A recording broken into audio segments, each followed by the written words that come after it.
Dear colleagues and students, dear all, welcome. My name is Isabel Awad, and on behalf of all of our colleagues, we are honored to have you here for this very special, incredibly important event with United Nations Special Rapporteur Francesca Albanese.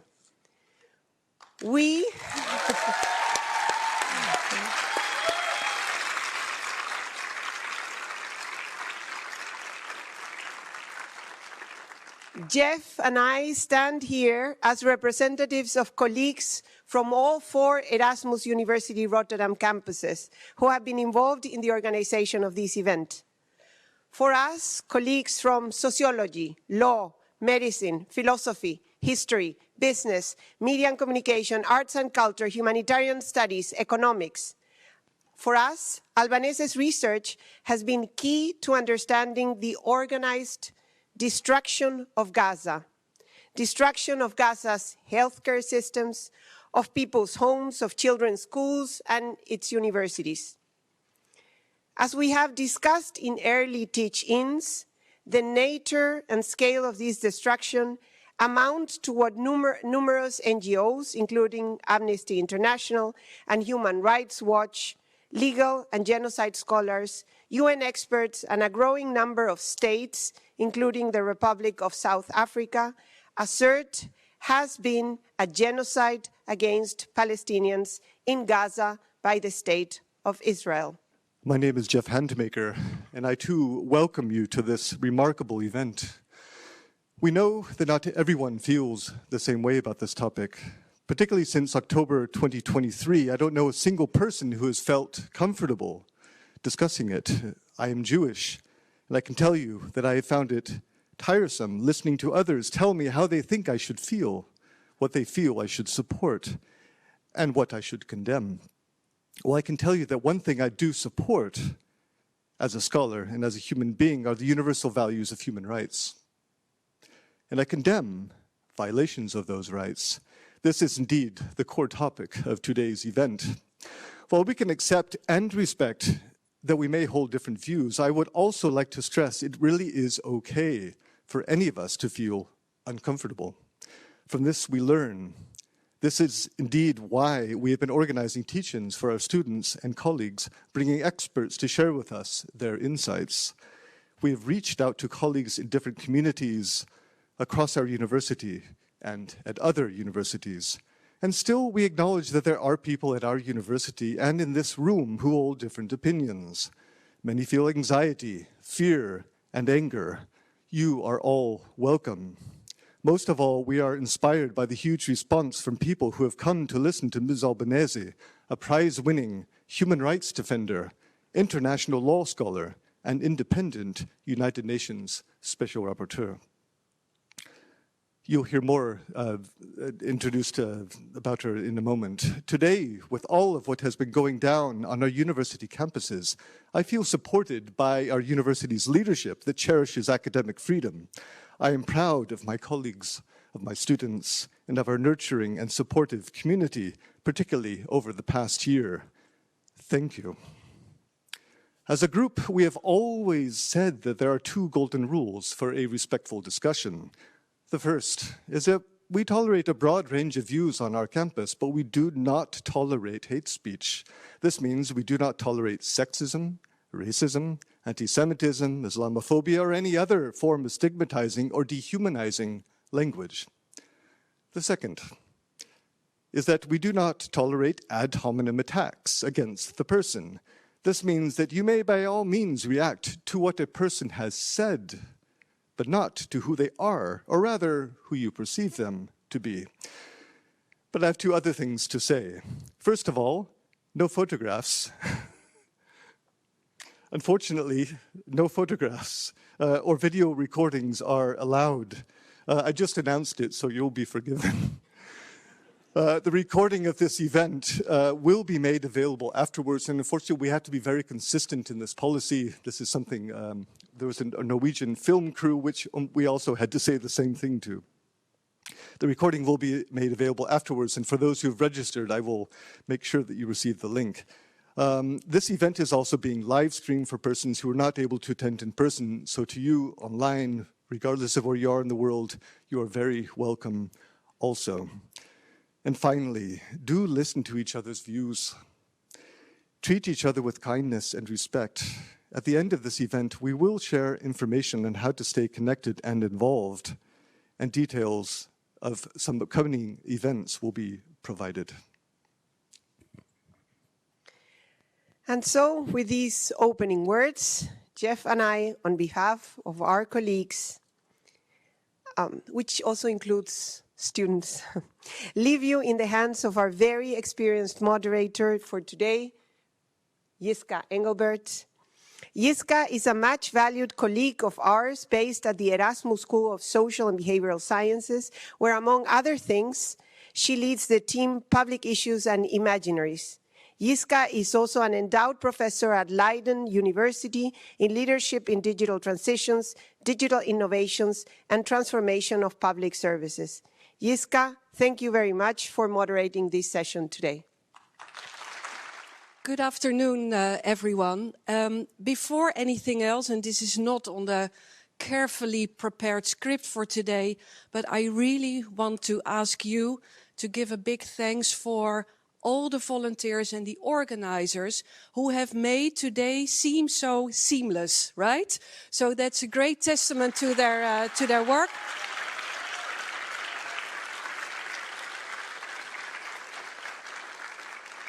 And I think more than anything, it bears the fruits that this is not organizing or managing an event.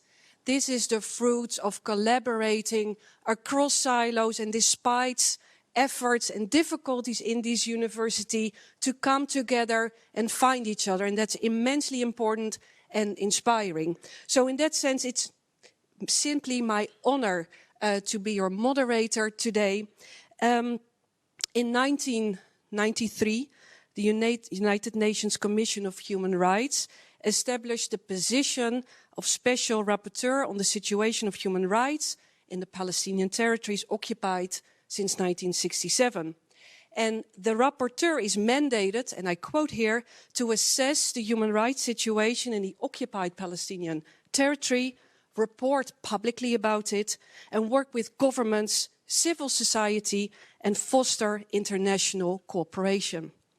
An international lawyer and academic, Francesca Albanese, is the mandate holder since May of 2022. And she has produced 5 thoroughly documented reports about the human rights situation in the occupied territories. And these reports are meticulously grounded in international law and in empirical evidence. And Albanese's reports to the UN's Human Rights Council, they've drawn attention to the legal responsibility of other states, of international organizations, and more recently, of private actors, calling for responses that end Israel's military operations in Gaza and ensure the accountability of perpetrators of international crimes. Albanese has been named overall UN Person of the Year 2025 by Pass Blue, a women's-led foundation sponsored by Carnegie Endowment, Open Society Foundation and others. She was also named Person of the Year in 2025 by the high-quality Spanish magazine Revista Contexto. You don't need more accolades than that. It's an incredible honor to have Francesca Albanese here today. Please give her a very, very warm welcome.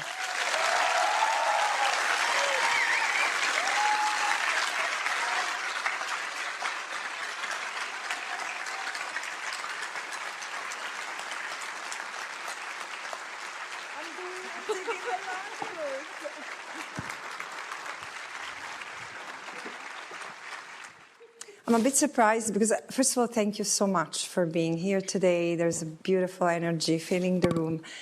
And I also want to extend my deep gratitude to all those who organized this event. I'm very happy this is taking place. It's not a coincidence at Erasmus University. This is the first university with whom I've established partnership.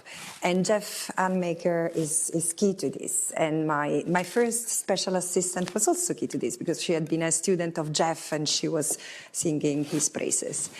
And so it has happened that someone like me, who holds the most impossible mandate among the UN human rights expert, without a penny, because not only, I mean, in the sense I'm volunteer, but this is not the problem. I'm a volunteer, but I don't even have resources. So, because this mandate cannot have a budget. So then what are we going to do? Let's set up a group of academics, academic friends of the mandate. And surely this university has been the first that I've used. And under this precious sort of title, Academic Friends of the Mandate, started an exploitment chain.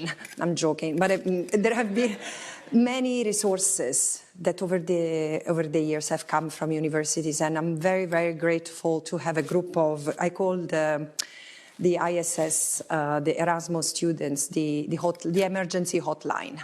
And I thank all of you who are there, far too many to be thanked, but thank you all, thank you, and thank you, Jeff, for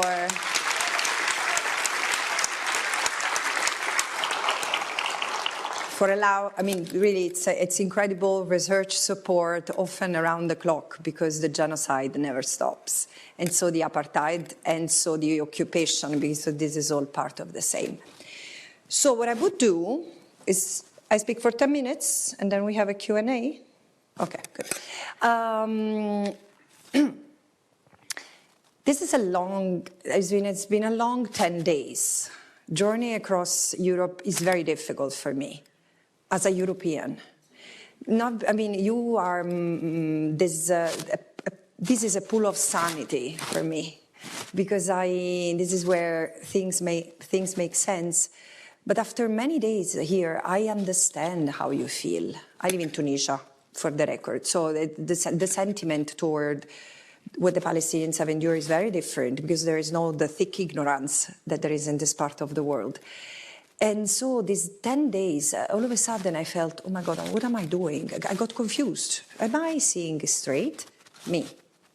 And I understand how you can feel discomfort and resentment toward the society that doesn't recognize the other as equal and denies the respectability and the dignity of being recognized, at least in the moment your people are being genocided. And I really want to apologize to the Palestinians in the room for the poor treatment they continue to receive in this part of the world. We are sorry, many of us are. And I would like to reflect with you, just to set your occupied Palestinian territory in your mind. 16 months into the most brutal assault that Israel has unleashed against the Palestinians, I'm 100% convinced, and I've been for a long time, that not only this is genocide, the crime of genocide, this corresponds to what Article... Jeff, you told me not to move, and I move a lot. Tell me, someone can wave at me if I move too much. No, because there is someone, yeah, like those following from... But this is not just genocide, and I will explain in a minute what it is from a legal point of view. We need to, and this is not because I want to bother you, and this is not an international law lecture. You have fantastic lawyers, you don't need me. But I need you to understand the words that we cannot miss. Because the reason why certain words are used is because if they were used, then obligations had to be honored, and responsibilities had to be taken. And this doesn't have to happen. This is the imperative. Let's not talk about genocide. It's not genocide. It's not genocide. It's war crimes at best. As if it was normal. There are war crimes, and you continue, and member states continue to trade to have partnership, to transfer weapons? What happened to the obligation stemming from Common Article 1 of the Geneva Conventions to respect and ensure respect for humanitarian law? So if there are wars where war crimes are committed, or if there are occupations where war crimes are committed, you stop transferring weapons. But this doesn't matter, you see. And this is why it's important to understand that this is not just a genocide. But this is the first genocide that happens in an active settler colonial context, where a country, which, by the way, stands on land that has already been taken. It's not that it's... the Palestinians have already suffered the dismemberment of their land and their nation in 1947-48. Israel exists inside Palestine, not aside Palestine. It took me years to understand that, years. When I was talking, yeah, but why do you...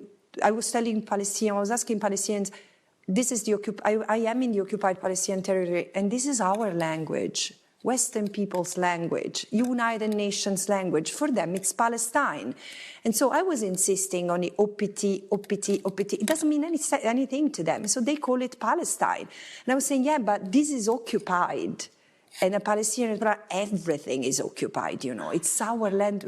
It's the land that we had and was taken. So Israel exists as a UN member of the United Nations inside what was historical Palestine. And even the little that remains, the 22% of what was historical Palestine, the Gaza Strip, the West Bank, and East Jerusalem is being taken inch by inch, because for the past 57 years, Israel has maintained an occupation, a military occupation. So governed by military rules, written by soldiers, applied by soldiers, and adjudicated in military courts. The Palestinians under occupation are the only people civilian population who goes through military courts, an aberration, including children. And normal there. So they have used this brutal occupation, which is a violation of... It's an aberration in and of itself. They've used this occupation to take the land of the Palestinian. They've used all sorts of loopholes, all sorts of legal gymnastics to take, and this is the evil in conceiving international law as a set of rules without ethics. Is not true. It's not true. What has been done to the West Bank is the contrary of what in Article 49 of the Geneva Convention, for example, which prohibits forcible transfer of population from an occupied land and transfer of civilian population from the occupying power into the occupied land. Why? Why so? I've been taught this norm in this way.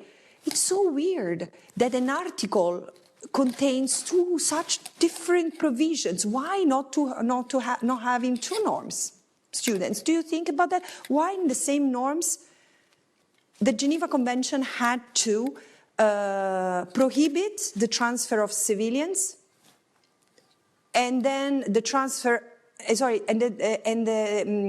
influx of civilians from the occupier, because this is the first prohibition of colonization in international law at the time, that it was not possible to prohibit colonialism, because the mind of the drafters didn't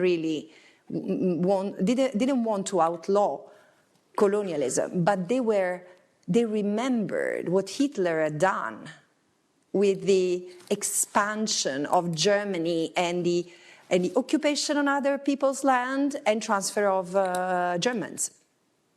So there is a precedent, and not many precedents, but however, Israel has been taking the land, forcibly displacing the Palestinians, and transforming the occupied Palestinian territory in a series of fragmented, unlivable, oppressive Bantustang. This is how many Palestinians remembering, with reference to apartheid South Africa, refer to. And it's true. I mean, I've called in my work the occupied Palestinian territory a panopticon, like a prison. It's not just Gaza. Gaza was a ghetto, no question, but the whole occupied Palestinian territory is a prison controlled from outside and inside, because you have not just a brutal system that arrests and detains Palestinians for virtually exercising their freedom, one for all. You know that in Palestine, under Israeli rules, the occupied Palestinian territory, under Israeli rules, you can be arrested and detained for participating in a gathering of 10 or more people where political issues are discussed without the authorization of the army, of the Israeli army. So you cannot have a wedding. You see that many times the Israeli army breaks into weddings and you say, oh, maybe the Palestinians had weapons. No, the legal ground to do that is that maybe that wedding had not been authorized. Or they made a mistake, they invited more than 10 people, Palestinians. It sounds surreal, but this is the reality. And you, not only you can get arrested very easily, you can get abused, mistreated, and there is no way out, because there is no access to justice for the Palestinians. No access to justice. There is no, there was no appeal in the Israeli military system.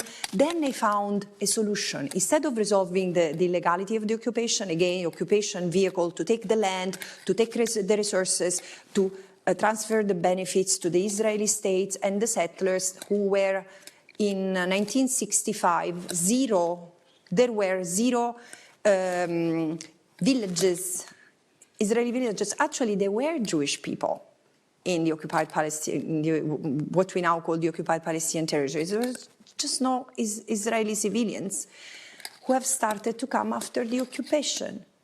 And why so? Because that had to be, and there was a plan that it has never been enforced as a policy. Israel advances its plans without officializing it. But again, the land has been transformed into an unlivable panopticon. So if you are a Palestinian, you are brutalized within and behind bars and beyond bars, because you get out of jails and the oppression, the physical aesthetics of the carcerality are there. Segregated roads, checkpoints, revolving doors, and cameras. The Palestinians are the most surveilled people in the world. Not just surveilled, spied. And you know what? And also, on top of it, they have to, their life is determined, not just delimited by these physical barriers, it's delimited by invisible barriers. Hundreds of permits they need to apply to get married, to take residence, to go to a given university, to expand the university, to build an extra stage, an extra story in your building, or to travel outside, to come back in, to go to the next city, to change residence. And this was life before October 2023. Not to mention Gaza, the ghetto that had been completely forgotten, disappeared from our conscious, right? We don't hear, they don't exist. 5 wars in 17 years, less, sorry. Between 2008 and 2023, before October 23, the Palestinians in Gaza had been victims of ferocious military assaults 5 times. And incrementally, the number of people killed went up from 300 to 500, and then to 2,000 people killed in 2014, and so on and so forth. 5,000 people have been killed by Israeli sniper and bombing through these 5 wars, including 1,200 children. So, and this doesn't even speak to the massacres that the Palestinians have endured as a people, and is still ingrained in their collective body, because peoples are collective bodies, collective consciousness, especially when you are victimized and brutalized for 1 century. But there are so many massacres that have been committed by those who created the State of Israel, since even before the State of Israel existed. And yes, of course, there was violence, including toward those people, because it's true that there was persecution and there was the Holocaust, and it was horrible. But these were our crimes in Europe. Instead, I'm not telling anything new. How do we link this to the genocide? Because the genocide is the genocide is a process, not an act. And it's something that has stages. Those who have studied genocide, and it was not my case until October 2023. So this is why now I'm convinced that out of ignorance, because I didn't know enough about genocide, because lawyers are really, really selective human beings with selective brains. And I'm a lawyer, so I'm not being judgmental to others. We only look at the facts that we have under our nose. God forbids we look at history. We only look at this from the very specific angle of our expertise, which is legal. Anthropologists, social sciences, who are these strange creatures? Why would we talk to them? Let alone the fact that even in our own realm, we are very picky. So if I'm specialized in international human rights law, human rights lawyers are different. But in general, isn't it right? But humanitarian law, we only talk about when the law that applies to occupation and the war, and during war, you can kill. And because you can kill, doof, there we go. Yeah, but you need to take into account that this is not a conflict. It's not. Of course it's also a conflict, but why do you miss the context? Because it's not like Russia, Ukraine. It's not. This is a conflict that is born out of a settler colonial plan, which aims to erase the Palestinians. The Palestinians, I'm not saying anything new. This is a people who have taught us their history. And this is the great thing, that we know a lot of the world. We understand also a lot about international law, thanks to the sacrifice of the Palestinians among many indigenous people. And again, self-determination is the right to exist, or the right of a people to exist as a people. I know that you might have very confused ideas if you have read about self-determination on books written by Western scholars. That's okay. They made it very, very, very complicated. And this is why I couldn't understand what self-determination... It took me 2 years of banging my head on books to understand what the right of self-determination is. Because how do you reconcile Western scholarship regarding self-determination and the Palestinian claims? Because their claims need to fit our categories. It is to be statehood. No, it is not statehood. Before being the right to a state, the right of self-determination is the right of minorities not to be erased. And this is why the right of self-determination cannot be understood other than the right to exist as a people. And this is why genocide ultimately, in a settler colonial context, must be seen as the negation forever of the right of a people to exist as a people. And had I said that 3 years ago, probably people wouldn't have understood. Now I think that you understand. Because as I'm trying to make politicians understand that it's their responsibility, it's not that I'm not asking for empathy. I'm not asking for emotion. I'm asking them to abide by the legal obligations that have entered by signing treaties like the Geneva Conventions, the Genocide Conventions, and all the rest. They know, for sure I know, because they've been, Minister of Foreign Affairs have been preaching and lecturing others in the Global South for decades. All of a sudden, amnesia. But this is why it's our responsibility.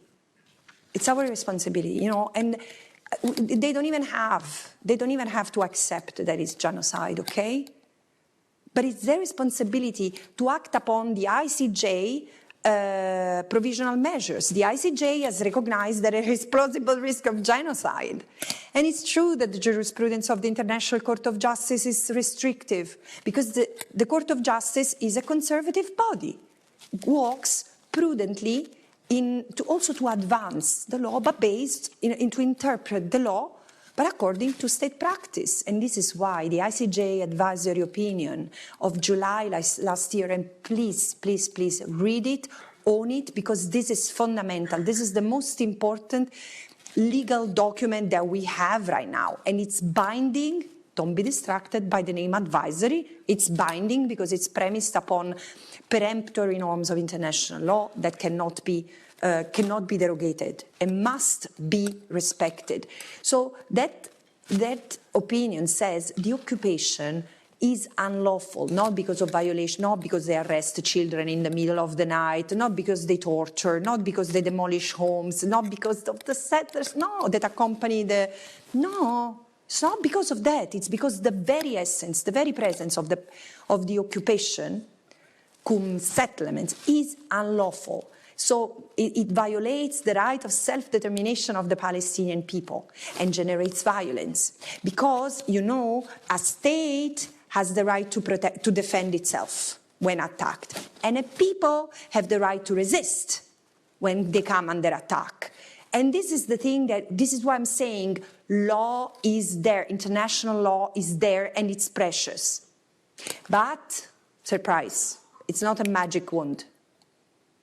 If we have it, I see it, I always say, it's a tool of emancipation. No. Today, as I was discussing with the students here who prepared a wonderful breakfast before I came, and it was thank you, however, and gave me all this energy, So why today, as we were chatting, I realized, no, it's not even not correct to say it's a tool for emancipation. It's the result of emancipation, because every human rights we have has been somewhat the codification of something that couldn't be unseen, decolonization. Decolonization brought to a landslide of changes in the system. So yes, while it's true that the roots are colonial, guys, for colonialism has been there for 500 years. So even the chairs on which you are sitting probably have an inch of colonialism, of colonial legacy. In the sense, we cannot blame international law because it's colonial. 500 years of colonialism are part of our DNA. We need to own it, and we need to move past that. And probably the opportunity here is to do that with people who have been colonized. And we need to be better. Abandon our arrogance. Listen instead of lecture. And think together, act together. But the thing is that now we have those laws. We have those rights. We don't have to fight as it was in the past to, slavery has not been outlawed all the time. In fact, there were many countries have profited, have grown out of trading slaves. Or there were people who have profited from locking up in zoos human beings like us just because they were of a darker complexion. And it's not a practice of the Middle Age, when they were burning women because of their bright and because they were treated like witches or sick people. Hello, women. And this is because this is who we are as humanity. So I know that you feel drained, but this is who we are. And it's in moments of darkness that we need to find the light in us and connect to the light with others. I'm sorry to sound a bit esoteric, but I really want you to see what's happening. It's not just about Palestine. It's about all of us. And so going back to the legal obligations of states, I know that it's more than 20 minutes, but this is the last thing. So the obligations of states are not to transfer weapons to a country that is committing genocide, at least, because before going there, what are all the obligations of these states like others? Not to aid and assist an unlawful endeavor. This is so simple, and push back on the hair splitting, like, yeah, but we have to see really if we are harming the Palestinians. I swear to God, I heard a question from someone who was, I mean, in a significant position in a bureaucracy of a European country. Yeah, but how can you tell me that a company that produces food, not weapons, a company that produces food in the occupied Palestinian territory harms the Palestinians? They're selling vegetables to the Palestinians too. Yeah, I had to keep a poker face. Do you understand the brutality of it? So, because I like making things very simple, I said, so let's imagine, I will use other names of countries than what I used in it. But let's imagine that all of a sudden Spain goes to Italy and starts growing vegetables to sell and to profit from in Italy and kicks out the Italians, I don't know, from Liguria or from Tuscany. Would it be normal? No, it's not normal. So why do you think that it's normal for the Palestinians? Because you know why? Because the Palestinians do not exist in our mind. In our societies, we are still at this point that we need to teach, we need to educate about what is Palestine and who are the Palestinian people. And it's not because and this is a responsibility that you have, not because you are pro-Palestinian, but it's because simply you are pro-justice. And if human rights are universal, they are not just for you, they are also for them. And here's the turning point. The law is there, law enforcement mechanisms are there, they are pretty much failing, not everywhere though. Not everywhere. And this is the thing that we need to see also, we need to see also the sparkle of light that comes up. It's true that it's an incredible dark moment, but the sparkle comes from people like you, like students who have been rising, standing up, and it's amazing, and please continue. Continue, perhaps see other ways to be more strategic.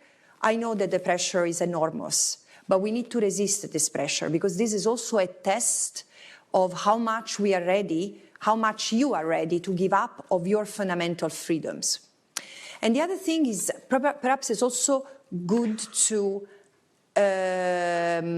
unite, join efforts of others. There are so many who are distraught, including in this country. I mean, of all the people I've met, probably the ones who have struck me the most is the civil servants, because they have understood that they are they're civil servants, not servants of the persons who give them instructions, and they have obligations. So like as soldiers today cannot abide by orders who lead to the commission of war crimes, crimes against humanity, and genocide. So civil servants cannot do that, because it's also, in this country, it's also a violation of the Dutch constitutions, which recognizes the obligation to comply with international law.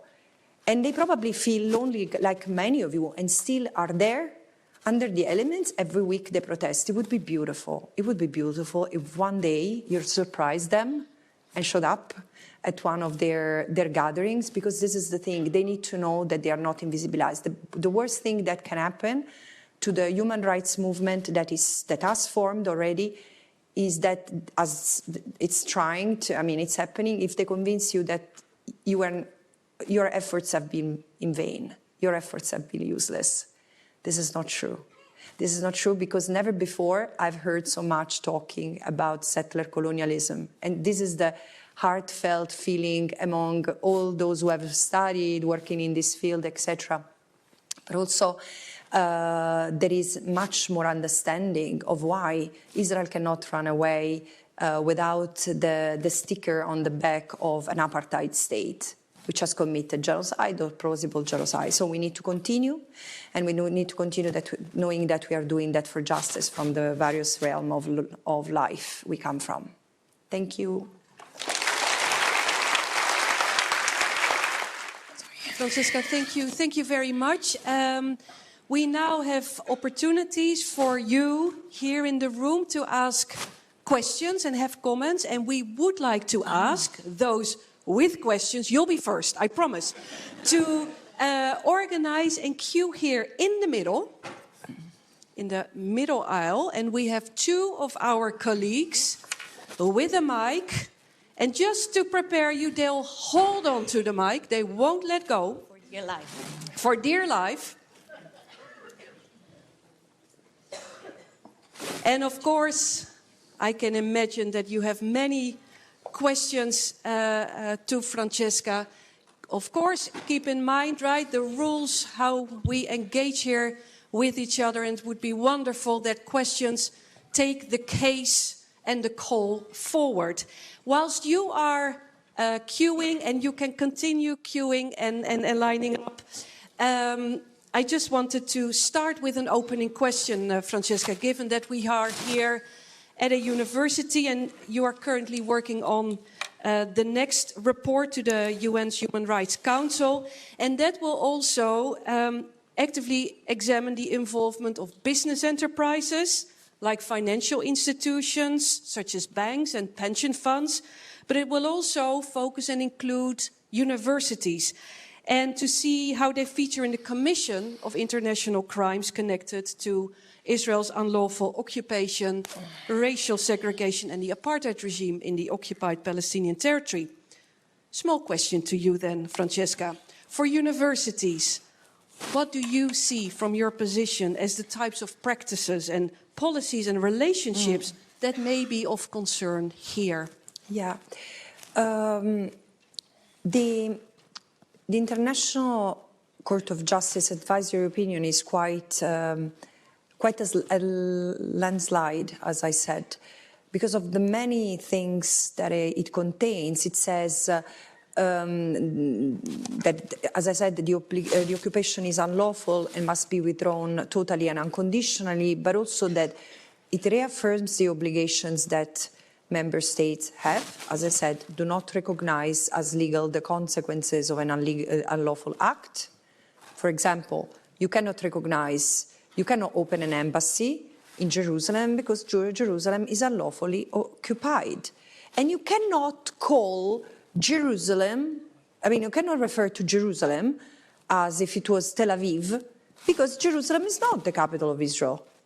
And so these small things are important and bears consequences. Also, again, as I said, not to aid and assist in any possible way that can be detrimental to the rights, or that profit, but also be detrimental to the rights of the Palestinians in the occupied Palestinian territory. And cut any kind of aid and assistance that can go in that respect, work for the cessation. So there is no possibility for you to work for the cessation of this unlawful act unless you disengage, right? These apply both to states and to private actors, corporations. But the thing is that, and here's the thing that I discovered as I started to dig into what I call the matrix that is not necessarily public, no, it's not necessarily state partnership for third state partnership in the occupied Palestinian territory, but what private actors do. And yes, it's the military sector, of course.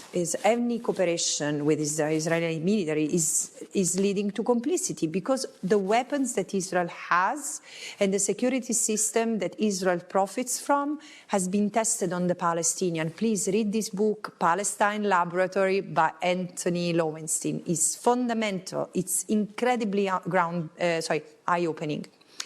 And it's not just that, it's not the artificial intelligence and so on and so forth. It's also the corporations, businesses, like, most probably the shoes you have on your feet have some ties there. It's the banks, the pension funds.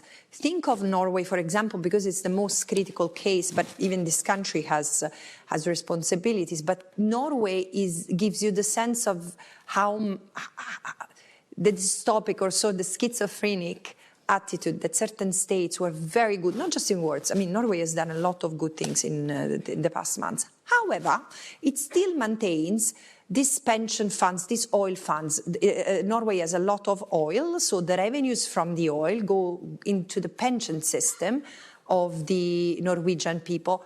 However, the fund makes investments. Where? In the occupied Palestinian territory. It's the largest investment, it accounts as the largest European investment in the occupied Palestinian territory, which accounts for 10% of the total European investment there. So, and then talking to them, say, yeah, but we need to see which company. No, you don't need to see anything. Even the mere presence, the mere, even a supply chain, even a charity. Charities are incredibly dangerous because they've been used to fund, good intended activities. Yeah, that supported the expansion of settlements. One example, in Canada, people like you, ordinary citizens, started to put themselves together and discovered that the charities benefiting from tax exemptions in the country were helping to sell property in the West Bank from Ontario and Montreal. And it was even advertised on the newspapers. This is the thing. These activities have to be investigated. So the reason why I went ample in the answer is because you need to understand the matrix, how much it's complex. And universities are not exempt to criticism, to be very gentle. Because, first of all, there are universities in the occupied Palestinian territory. And there are partnerships, constant partnerships between the Israeli universities and the settlements. It's not even that. It's not even having professors who live in settlements. It's not even that. It's the fact that the very essence of Israeli universities has been essential to establish, maintain, and camouflage the occupation. And this is the incredibly painful revelation that Maya Wind, who's an Israeli scholar, has brought to the fore. We know, we cannot hide. We need to take responsibility. And I understand the dilemma of many universities. But how do we cut ties with Israel, with Israeli universities?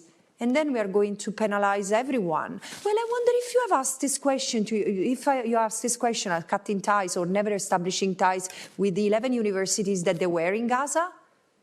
Why not? Because Gaza is Hamas. Well, look at who rules. I mean, if we need to be coherent. I don't question your standards, Erasmus universities, but you need to apply them equally. And plus, excuse me, no, this is the maintenance for 57 years of an illegal occupation where you have now, it's really in our face, the hubris of having a government minister who's the ruler in what they call Judea and Samaria. They have an annexation plan, which is a government policy. What do you need more? They've just killed 70,000 people just by sniper bombs and tanks. So sniper fire bombs and tanks. Not to mention the most probable, the Lancet, which is the most authoritative medical journal, says that there will probably be 200,000 people killed by other means, not having access to ways to curable diseases. So this is the reality. You need to draw a line. You need to be principled. Do not make exceptions. But also, if you really want to make exceptions, put the burden of proof on the Israeli university. Okay? They have to demonstrate that they have not been complicit in the unlawfulness of the occupation. And you have to ask questions. There should be a checklist. What have you done? How have you preserved space for the Palestinians and for Jewish Israelis who have stood in solidarity with the Palestinians, because I can tell you, I've seen, and not because I've investigated that, but because I'm in contact with Israeli scholars who stand against genocide, and they talk of the repression that has taken place, of the kind of policing of people's mind that has been going on. And also, have universities taken any, I mean, you stand in solidarity with colleagues of yours, or well, you know, if a university was destroyed in, I don't know, in Belgium, you would express solidarity, right? Have Israeli scholars, if they stood against occupation, it's their state, it's their responsibility, they're also responsible citizens. You cannot see the universities as a silo. Have universities said uttered a word about the destruction of 11 universities, all the universities that existed in Gaza? What have they done in the time of genocide? These are the questions that must be asked before establishing projects with any Israeli universities. Thank you, Francesca.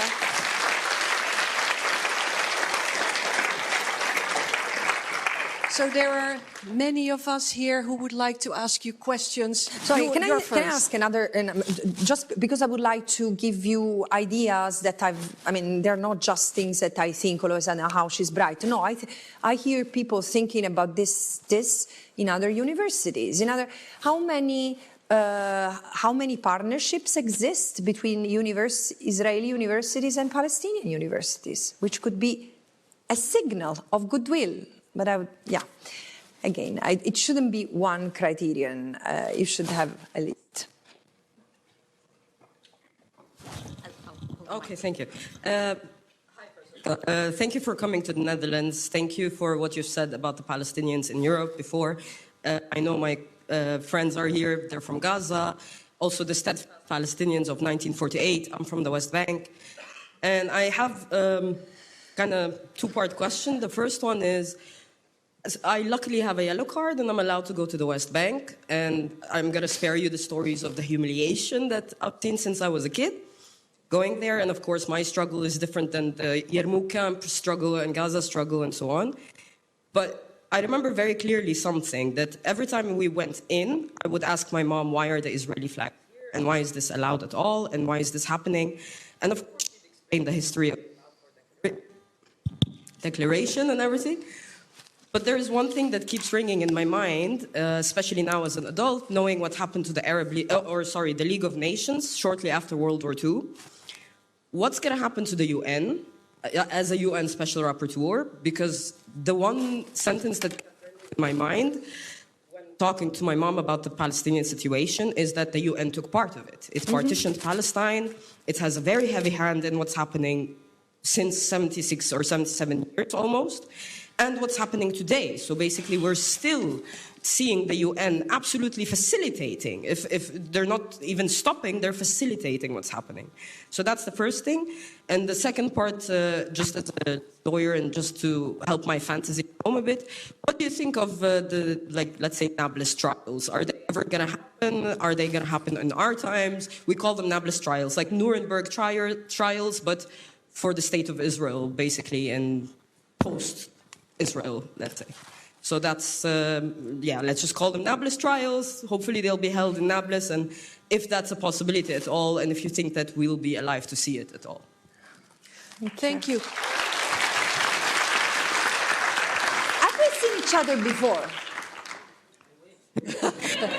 No, because there was someone with that scarf at another event and looked exactly like you. Sorry. I think I just keep on seeing too many people. In my imagination, yes. As I told one of the people sitting here, we have drank a lot at our place the last 15 months. Yeah, in my imagination.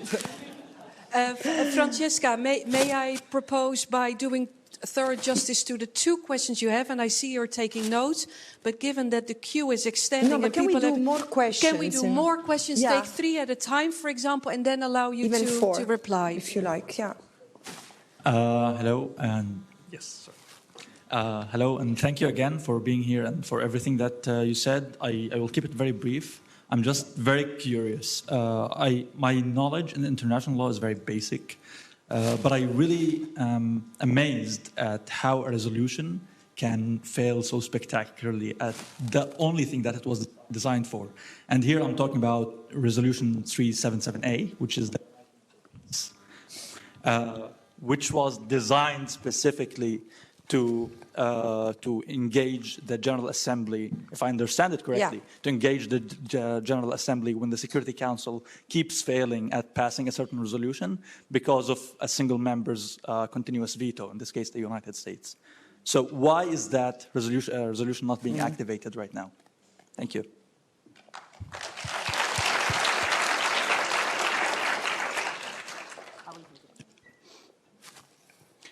Hi. In a system where the US can bully enemies and friends, and where the Netherlands can say, yeah, the settlements are illegal, but so what? We are not going to do anything about it. Is it realistic to expect change in Palestine? Or do we need to change something about the system first? And if so, how? That's it.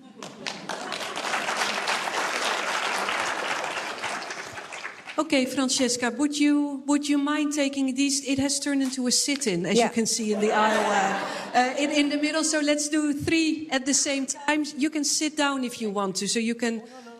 I thought we had already 3 questions. Yeah, so that's why I want to ask Francesca. Are you ready to respond to them? Yeah. No, so, okay, so it's absolutely true that the United Nations has been part of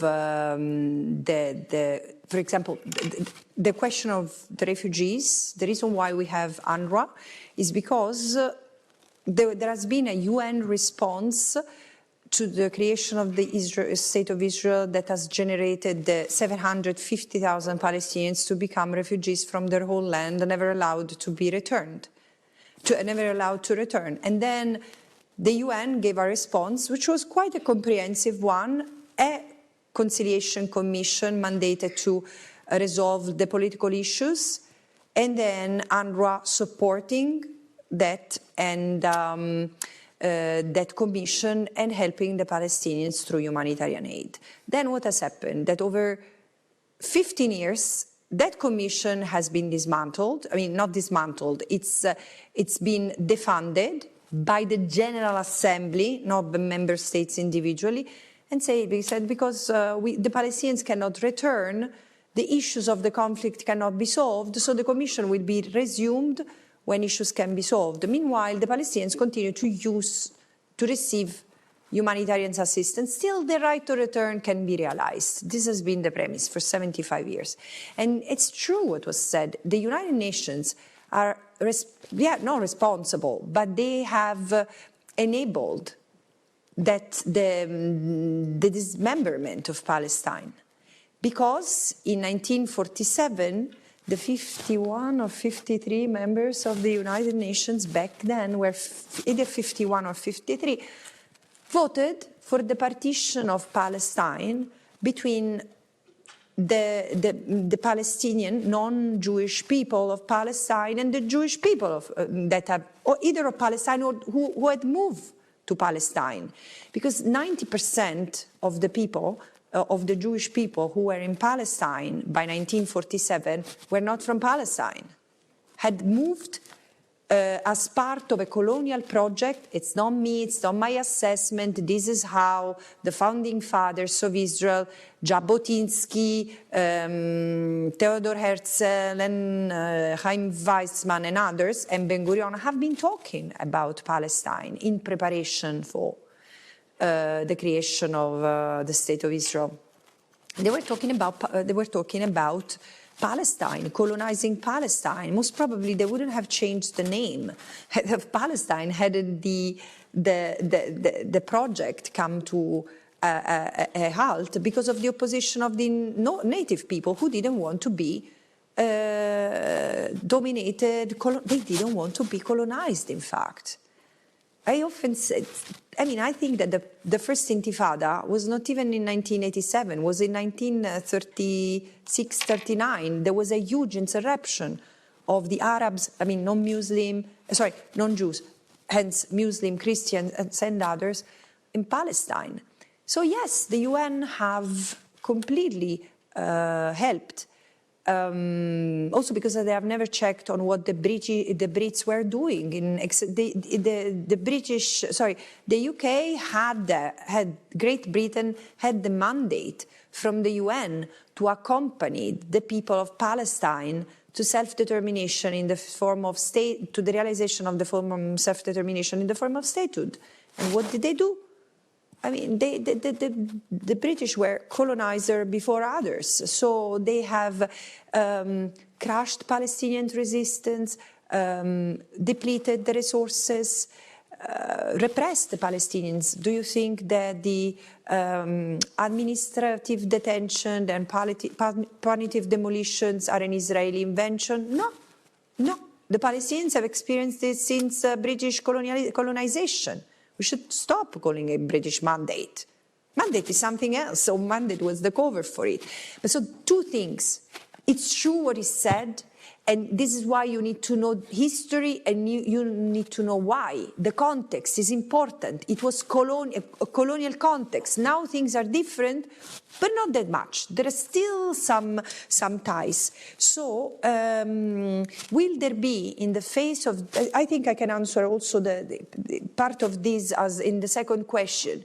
How is possible that a resolution that would circumvent the problem of the US veto on anything that could see that regards Israel in the UN is not used? I've invoked it before, and very honestly, I think that it might work, but not now. You know why? Because it will be yet another resolution that is not observed. Right now, we need to add, to make sure that there is the other element that make international law work, and it's political will. You know, international law is no longer a cart pushed by a donkey. I wouldn't say that it's a Ferrari either, but it's a decent car. And in order to make it start, in order to start it, we need the key. The key is the political will. The key is the political will, but probably it's not the right example, because I want to, yes, no, it's the right example. Now I know why. I hadn't prepared it, so this is what am I saying? Yes. The thing is that we need to decide who's in power here. Who is in power? Again, it's the political will is who takes decision, and so far it's very clear that many governments do not necessarily represent the will of many of their citizens. I know that you would be many more if the Dutch people knew the reality in Palestine, because I mean, we can make jokes about the fact that maybe people here are a bit stingy. I'm joking, but there are really good-hearted people, and I don't think that they could live with the images that we have seen coming from Gaza. I think that many of them do not know, or if they know, they might really think that the Palestinians have brought it upon themselves because of the barbarian attack of October 7. They might not know. This is why we need to continue to educate, and we need to make sure that the hand that turned the engine, that hand turns the engine. This is why we need to make sure that political will forms. And it's not just in the interest of the Palestinians, it's in the interest of all of us.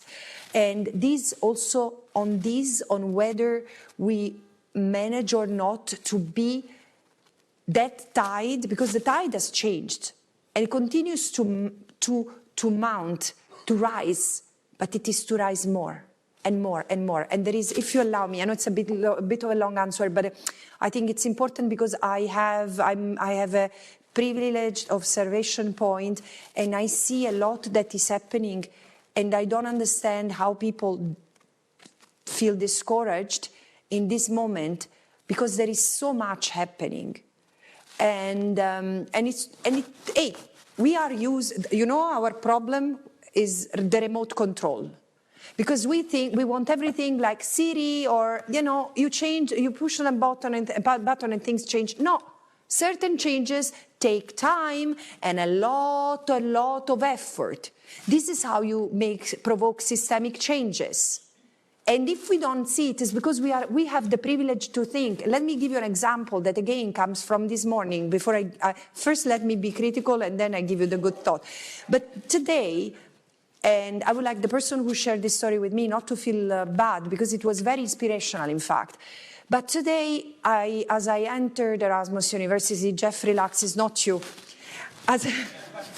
As I entered university, and I was with Jeff, in fact, I met someone who said it has been so difficult to organize across the various campuses because, you know, we are in different locations, and all of a sudden I thought of the Palestinian people in 1949 who have they were scattered across the region in refugee camps.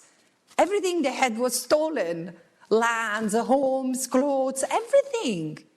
And they managed to, you know, it's something that the Palestinian people don't realize, but you've done something incredibly important. You have been sticking together as a people.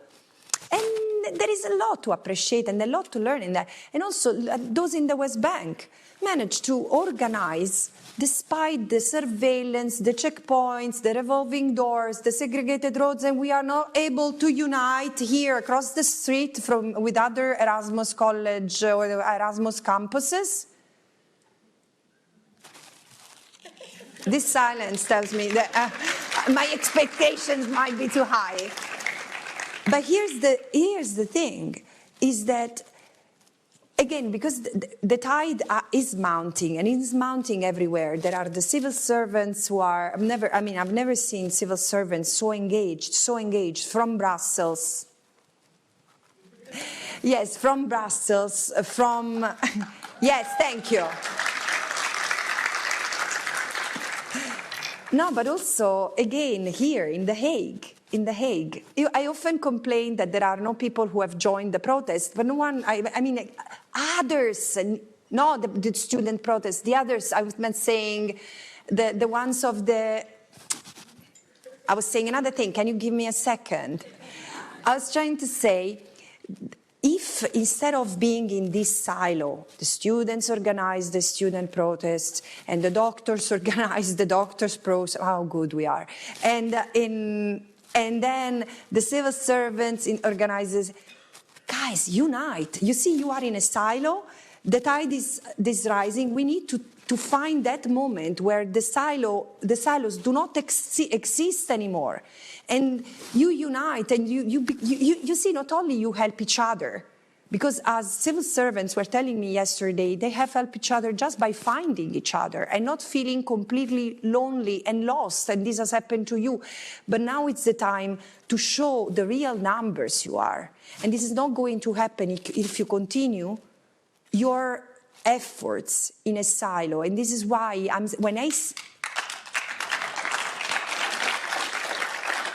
look, for me, it's really embarrassing to be speaking about that instead of being speaking about the occupied Palestinian territory per se and the law.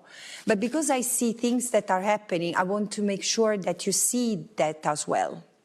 Even if I understand that it might not be immediately intuitive. However, when I say think together and act together, it's not just words.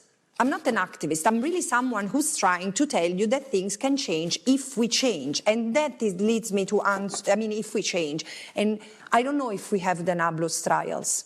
But for me, seeing two Israeli leaders wanted by the ICC is already a sign that the tide has changed. And again, we can continue. Guys, it's not a given. It's not a given that we will be able to have this talk in a free university next year. Because the fact that next week I'm going to Germany, and 3 universities, including one who has free in its name, the Free University of Berlin, has cancelled the talk of a UN independent expert, speaks to the freedom we have today. So don't take this freedom for granted. Don't take any inch of your rights for granted today, because this is the biggest mistake. We have been numbed by the comfort of our life, what we can have, what we can buy. Let's buy less and let's invest more time in protecting our rights and freedoms, because we will miss them very much when we don't have them anymore.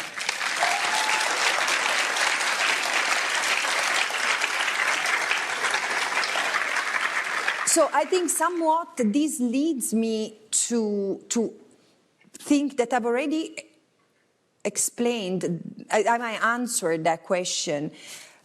Is it realistic to imagine a change now? Is it realistic to envisage? Did I understand the question correctly? Because I'm not understanding the question is it realistic to imagine that a change can happen given this system? Right now, I am concerned with what's happening to the United Nations, and I will do everything in my power to defend it. But because of one reason, because this is the platform that has led many of us to be protected. It has not served everyone equally.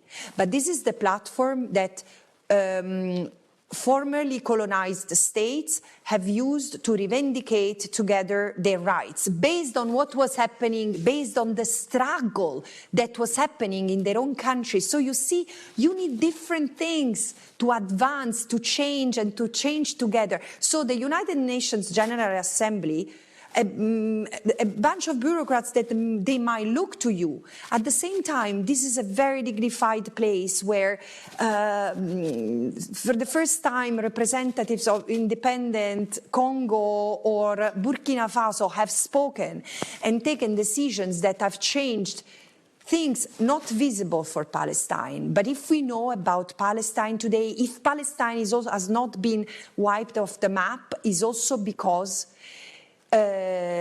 Palestine was continued to be colonized at the time colonialism had been outlawed.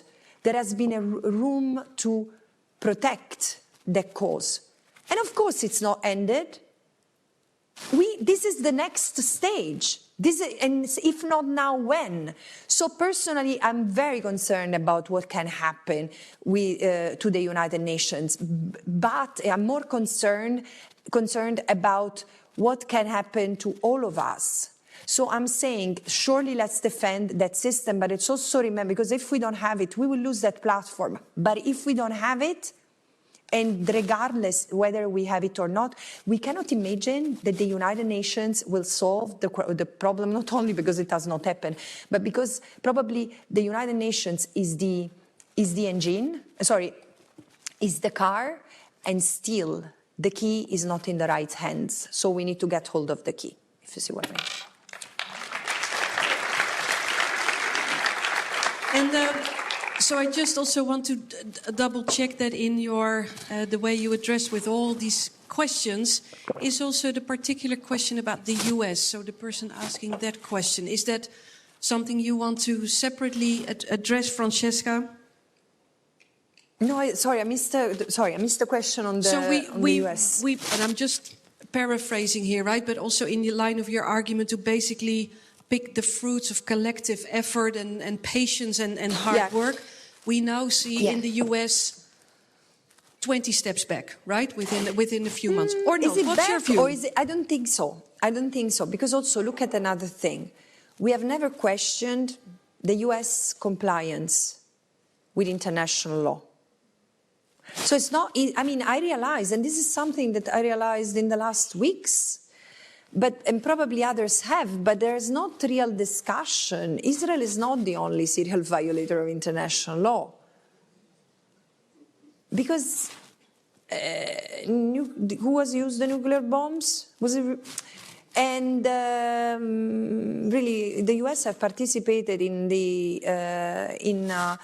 arresting, blocking the democratic processes. It's history. It's even in the ICJ jurisprudence. Is not something that we don't know. So I'm not saying that because the priority is to set up a tribunal to try the US.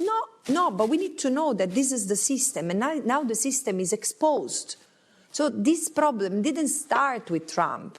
The genocide of the Palestinian people was enabled, whether it was made possible financially, militarily, and politically because of the Democrats in power. So it's a long trajectory of problems that have probably been underestimated, misunderstood, and now we know what we stand before, what's said before us.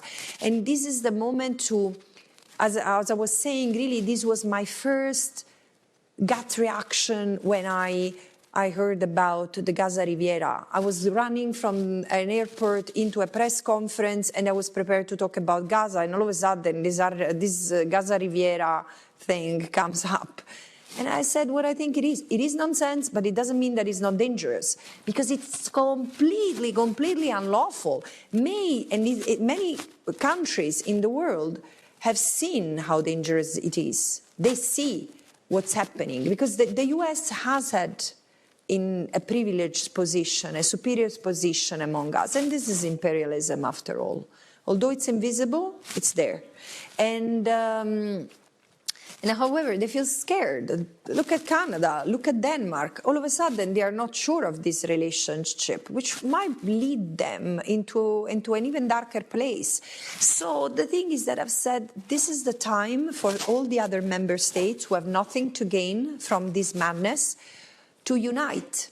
And you know why it's so difficult right now? Because every day there is another horrible, grotesque statement coming from the US. Every day.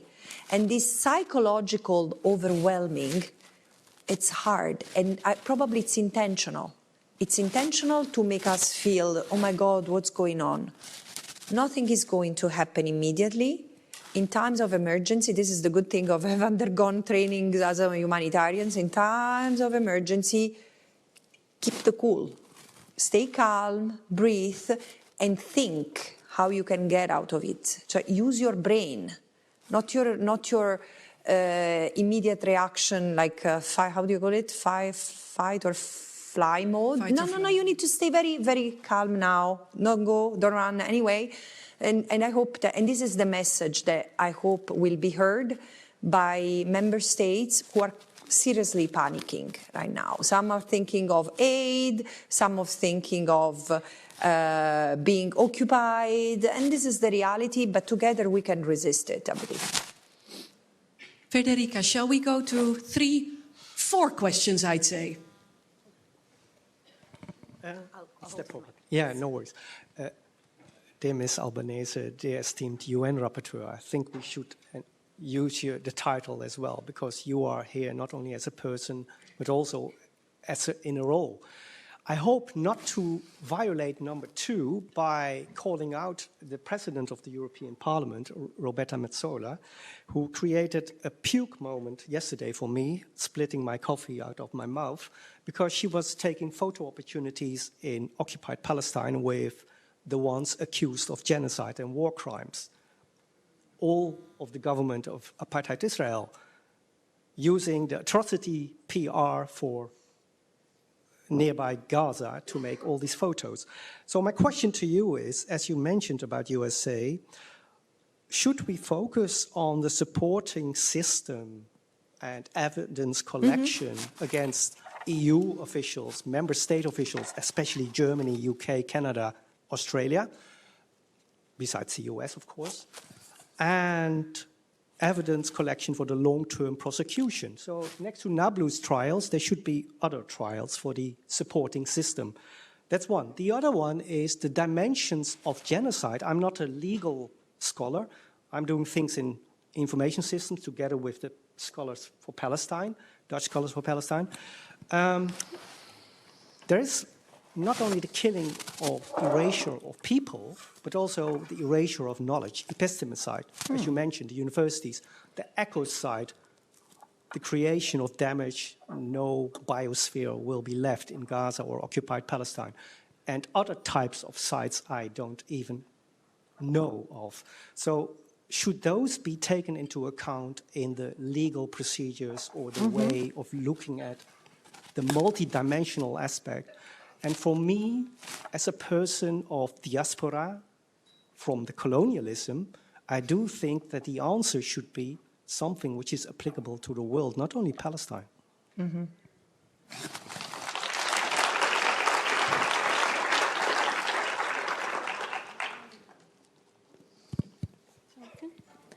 Hi, my name is Fatima and I'm Palestinian born in Syria. And I have a question. It might be a bit confusing, so I'm going to try to make it as clear as possible.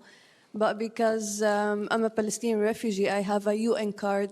We call it like al-bitaqa al-bayda, which is the white card. And there it states that I'm Palestinian and I'm a Palestinian refugee. But when I came here, I think I was like 15 or 14, and I was confused. I was registered as a stateless and not as a Palestinian. So my question is, has the UN, tried to look out after the European countries to make sure that we are registered as Palestinians and not as stateless when I have a UN card that proves that I'm Palestinian and proves my identity? And another question is, has the UN done anything to protect Palestinian refugees in Syria, and especially Al Yarmouk camp? And I have a question from someone. And will Teva Pharmaceutical, I'm not sure if I'm pronouncing this right, company be part of the next report, the UN report? And if yes, when will the next report be? Thank you.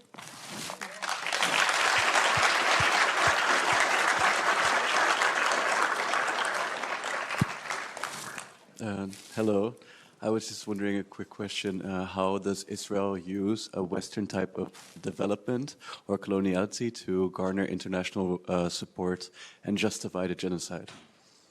Excuse me, sorry. Do you mind, thank you for repeating because I didn't get it. Okay.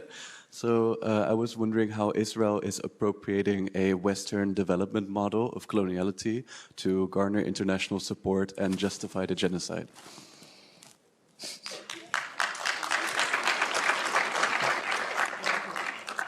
I was just wondering what your thoughts were on the place, use, concept of legal truth in this day and age versus, I'd like to call it immediate truth, if you get what I mean, just in an extra legal sense, everything, just the lived experience, just, for example, events as they happen, which we cannot truly know if you've read Kant, but it's not the point. Well, I did, but I don't understand the legal truths versus the, sorry. The process of legal truth, it always takes time. There's a temporal aspect to evidence. I really don't understand the legal truth. What is it? Okay, got it. Sorry, it's my Italian English. It's okay. And how it relates, right, so how the legal truth relates to just the more common truth, just things as we experience them in this day and age, and in particular to the Israeli genocide of the Palestinians.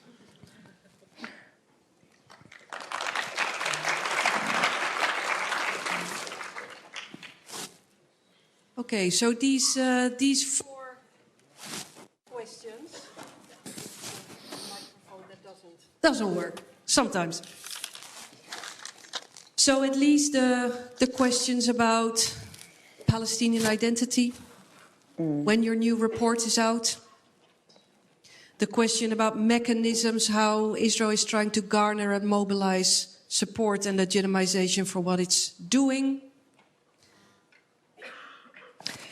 Okay, let me start. So first of all, I would like to start by, the first question, supporting the system. I don't think that this is casual or out of geopolitical interests only. There is something deeper there.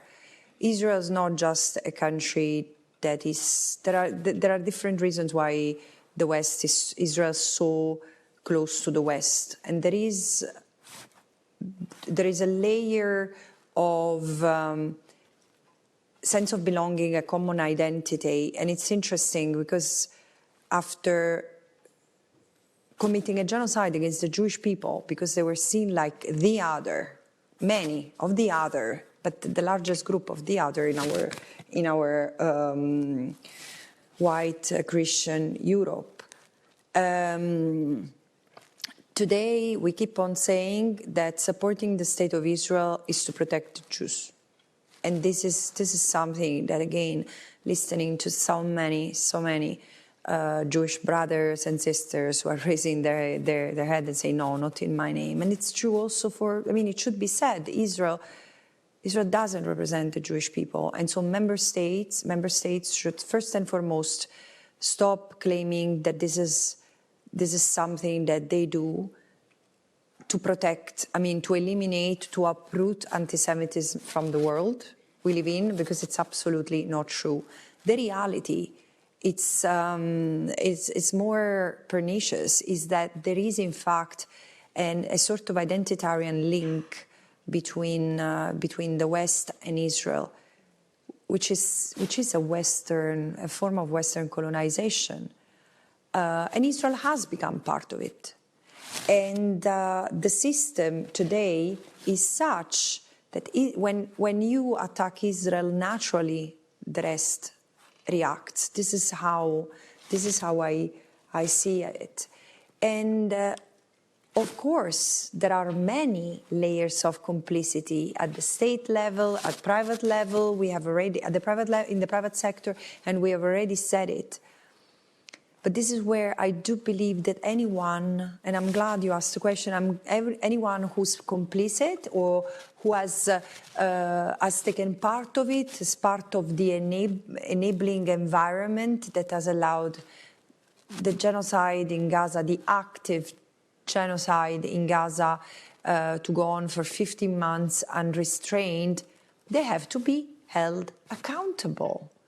And look, again, it has started already. It has started already, including in this country. And there are civil society actors who are taking to court, taking the government to court. In the Netherlands, in the UK, in Denmark, and there are very important cases. Now, the point is that with these cases, it's so new to bring governments to court, because then the dilemma is, how can a court rules over acts of the government? There is separation of power, yes, but the government is violating also something that is called constitutional obligations, international law and constitutional obligations. So the reason why I'm saying that is not because I think the cases are not fundamental, but because they are so fundamental that those who are behind them will win even if they lose. And this is the thing, it's a long journey.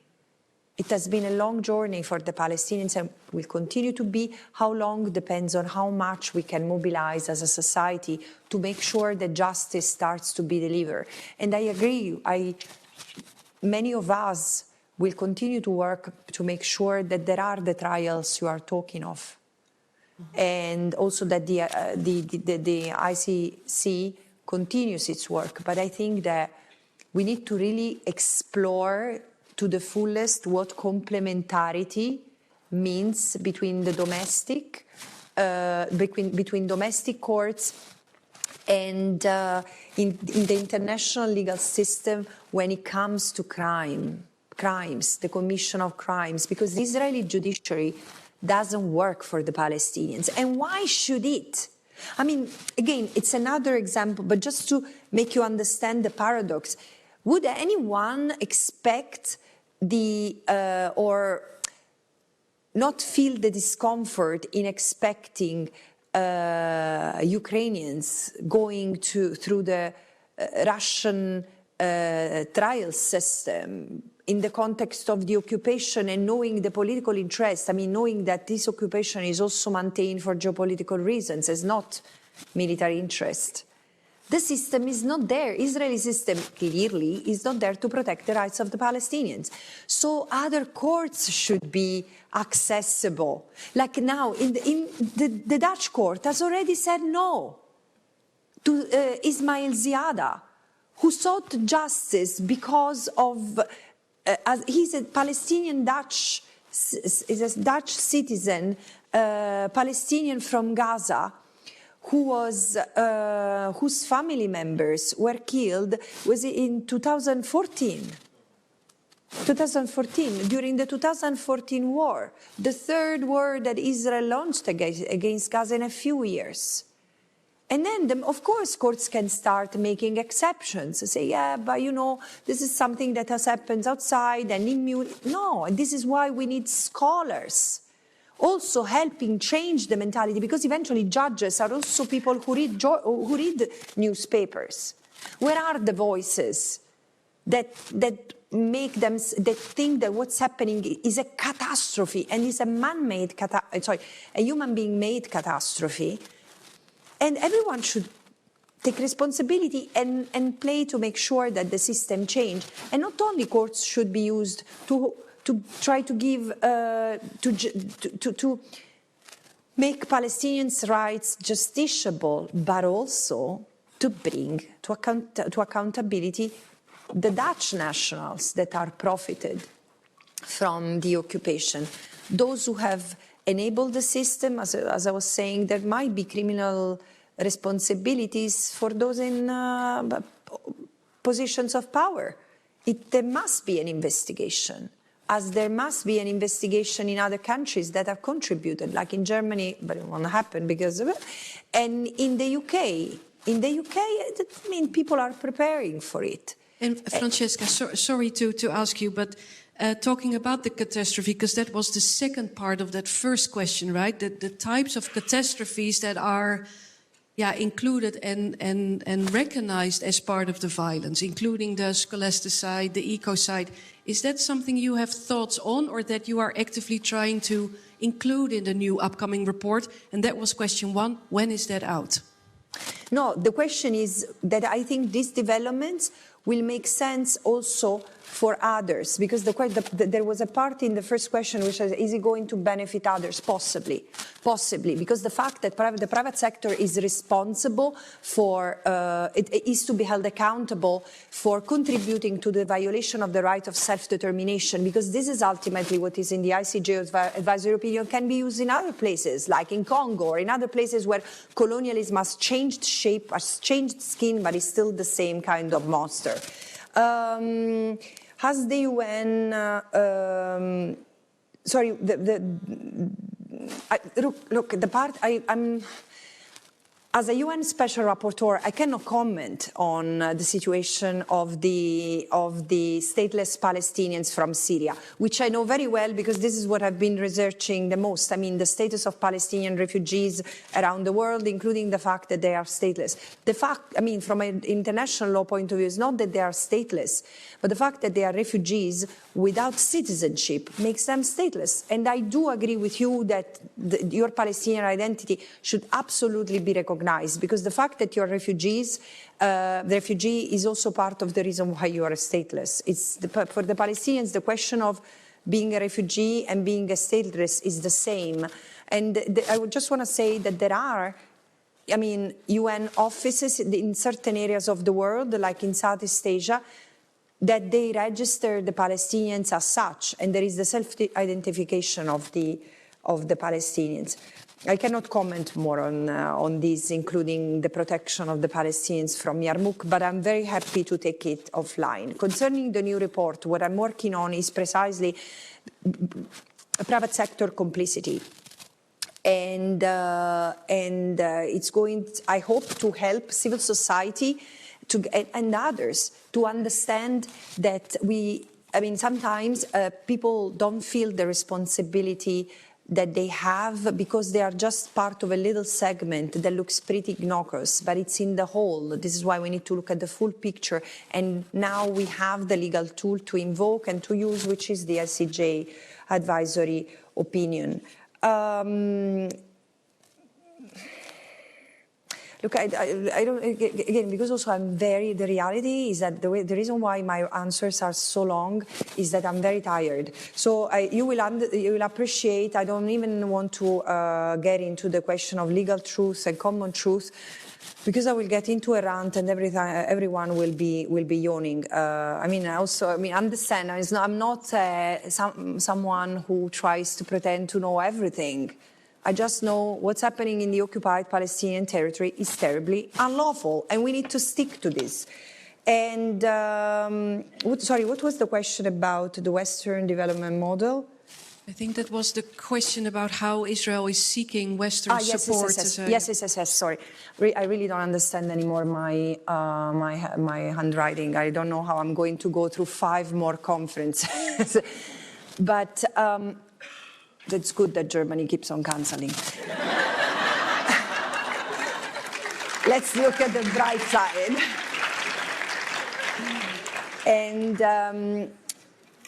Israel has performed very well as a Western state, but because fundamentally, I encourage you to read this book by Rashid Khalidi, The Iron Cage, which shows that in fact when Jewish people from Europe moved to Palestine, I mean, they didn't go as refugees. They went as migrants, and they brought European know-how at the educational level, learning level, financial level, economic level. They brought something that came from Europe, who had undergone an industrial revolution thanks to all the resources that we had been stealing in the global south. But so they had this, and they brought it to Palestine. And this has somewhat been preserved, protected, and even become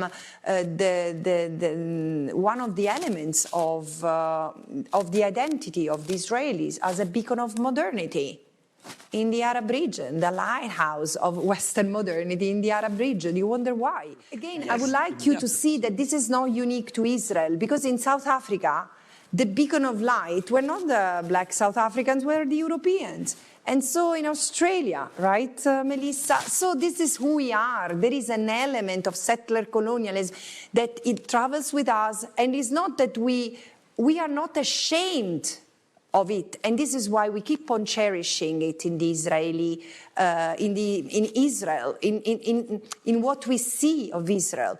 The fact that today we say, is it true that we have to cut our partnership with Israel? It's because we like the Israelis so much. And there, of course, there is nothing wrong with that if we don't see what they've done to the Palestinians.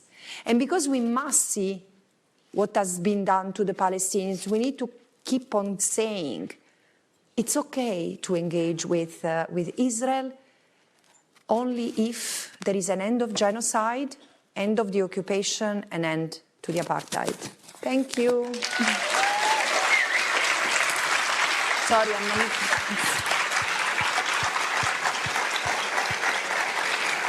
Thank you.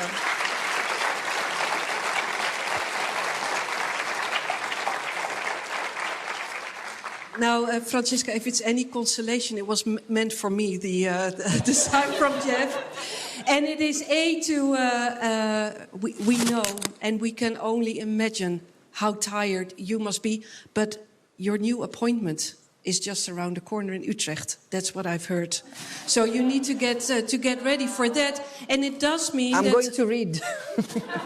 that our colleagues in the aisle who have been sitting and listening, that I hope you can continue sharing your questions and look into the work of Francesca, and that we can work together on addressing the questions. Francesca, it was Friday afternoon, yeah? You gave us energy. You gave us a reason to hope and believe that there may be light. And to find it in ourselves and find it in each other. And I really want to thank you for how you brought us together here today. And I think especially your call to find others in the other silos and make this a real collective movement that may take some time, but God knows we're not going to give up. Thank you so much, Francesca. Thank you.